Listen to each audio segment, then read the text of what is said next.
haven't understood it yet? We are in war. It is the Third World War, silent and devastating like a toxic cloud that wraps together all of humanity. As with every war, the goals are always the same: divide, conquest, and destroy. The only difference is now, the weapons are not guns or bombs or missiles. They're called spread, BCE, swap, austerity, fiscal compact, ESM, credit rating, and many more. They're equally strong weapons of mass destruction, but it's the army of the finance speculation, the one who strangles the economy, the one who harasses the democracies, the one that makes us scared slaves, the one that imposes a lifestyle upon all of us that we don't like. It seems we're watching the dawn of a new era, a period where discoveries in all of the different sectors of science and medicine should have allowed an easier life for us, to have defeated all the diseases and world famine. We would all have had far more free time because the machines would have worked for us, but it hasn't gone that way. The modern world obviously needs some improvement. Cancer and other epidemic diseases are responsible for deaths at an unstoppable rate. The pandemic spreads globally and increases like the incomes for the pharmaceutical industries. Hunger in the world has not been defeated. Violence keeps devastating entire world areas, and a situation of poverty is forcing entire populations to migrate. The United States are just like the old and beloved Europe, where the social differences are getting wider. Rich people are becoming more rich. The middle class is being pushed towards poverty, and the lower class spirals uncontrollably towards misery. America is still under the crisis path of subprime mortgages that definitely undermines the last bit of security in people, and instead has generated a negative domino reaction overseas. On the other side, the European side, the EU states themselves are so strangled by debt balance sheets that a big part of the state income is destined to pay just the interest without any possibility to reduce the debt itself. America and Europe should have been the ones supported by the rest of the world. Instead, they have been crushed by the most powerful financial crisis in history, which has brought social and cultural implications still to be fully understood. Are we so sure that the American and European situation had different origins as the media wants us to believe? Or instead, are they just two faces on the same coin?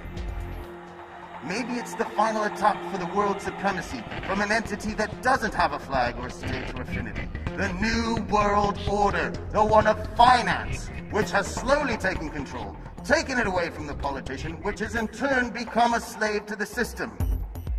Nobody tries to raise their voice. No single representative of the sovereign population dares to speak up. But I will. We have to reclaim the power, to snatch it away from the powers of finance, the finance that magically creates money from nowhere. We must instead give it back to the citizens of the economy, in the name of prosperity, wealth, and freedom. No political leader will ever say that money is being printed in a private institution. However, the European Central Bank is private, and the American Federal Reserve is private. And yet, the banks flutter on nothing. You must know that if tomorrow all the owners of bank accounts and other deposits should arrive in the bank to take away their cash, only the first 3% could be satisfied before finishing the cash money. Don't believe me? Have a look at what Cyprus is facing now. More countries are destined to follow.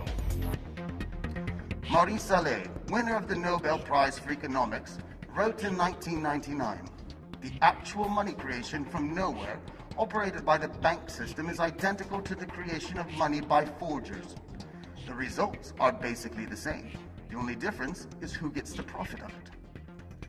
More than 80 years ago, Bertolt Brecht wrote in Santa Giovanna di Mascelli that it was more criminal to establish a bank and then rob it. Aha! Now there's a true prophet. At the time, the weapons of mass destruction were not yet created by finance. Which ones? Well, between the lies and the misleading, all at the service of finance, the choice is huge. The ESM, for example, is the European mechanism of stability. Or is it?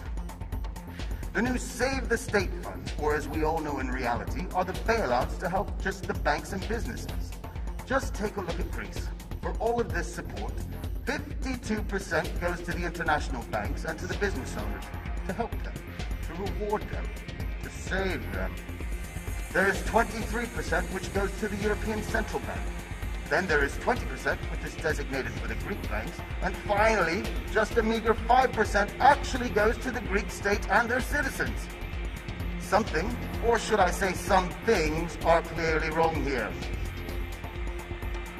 You must understand something. The user is only afraid of one thing, which is that his client will die. The user has to constrict them so he can make them a slave, but the client doesn't have to die.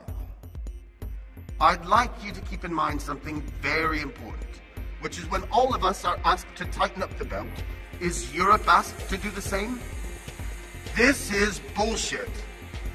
Sometimes there's a gentleman who asks us just that, Mr. Van Rompuy, President of the European Council, elected by governments and not by the citizens. This person has been called out publicly by a British deputy in 2010 as being, quote, expert, capable, and dangerous, the silent killer of European democracy and European nations. No. He is wrong. He is just another slave of finance. A slave of the big banks, of Goldman Sachs, One for All, the big names, Bilderberg, Aspen, Trilateral, and these names, these conspirators, they all want us to believe that it's a lie. Conspiracies, as they call it, but instead it's all true. We are familiar with one of the big, powerful people in the world. 50 years ago, in 1963, President Kennedy signed the 1110 Act, where he took away the exclusivity from the Federal Reserve and gave the Treasury Department the faculty to print money. This was a big strike to overpower the Fed, which, by the way, is a private bank, and also the banking system. It was June 4th, 1963, and less than 6 months later, President Kennedy was killed. Coincidence? Obviously. You must realize that changing politics is simply not enough. Even swapping out the old castes in the current parliament won't work. The real revolution is an internal act. It is in our conscience, and it is based on changing our mental perception, to pass our egocentrism, and to acknowledge what is the final goal in our society. Not the profit for a few, but a wealth for all. You, just tell me, are you happy? So, from this moment, since the finance started the war, I declare to the men and women of power, so big, so few, so timid, with what weapons shall we fight back? With the power of information, with communication and the sharing of my knowledge, with all of the people in the world rising up as one voice.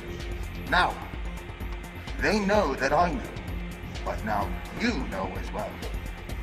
My friends, happiness is freedom. Freedom is still in the distance, but the choice has been made.